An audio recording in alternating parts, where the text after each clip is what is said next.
শুভ সকাল বন্ধুরা। তো চলো আমি একটা সমুদ্রের মাছ, এই যে সাইটিং মাছ এবং কি বেশ বলে সুরমা মাছ আমি আজকে রান্না করব, বেগুন আলু দিয়ে রান্না করব। তো চলো দেখো। তো কড়াই তেল দিয়ে দিয়েছি, এই যে আমি মাছটা আবার ভেজে নিচ্ছি। তো কড়াই তেল দিয়ে দিচ্ছি, দিয়ে দিচ্ছি 5 ফোড়ন, আলু বেগুনগুলো ভেজে নেবো।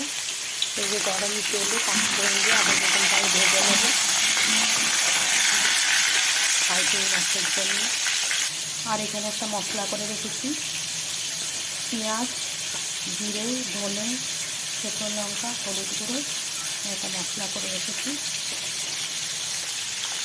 দিয়ে দিচ্ছি আদা, রসুন, কাঁচা লঙ্কা বাটা। মশলাটা দিয়ে দিচ্ছি। মশলাটা কষানো হয়ে গেছে, দিয়ে দিচ্ছি স্বাদ মতো নুন আর কষে নিয়ে জল দিয়ে দেবো। তো সাইটিং মাছটা আমি ভেজে তুলে রেখেছি। সাইটিং মাছ আলু বেগুন দিয়ে তরকারি আমার হয়ে গেল। তো চলো নামিয়ে নিই। এই যে সাইটিং মাছের তরকারি সম্পূর্ণ আমার রেডি। আর একটা ভুল হয়েছে আমার, এতে আমি 2টো টমেটো কুচিয়ে দিয়েছিলাম, এটা দেখাতে ভুলে গেছি। তো তোমরা এইভাবে বানিয়ে খেয়ে দেখবে। ভিডিওটা ভালো লাগলে লাইক শেয়ার কমেন্ট করো। চলো টাটা।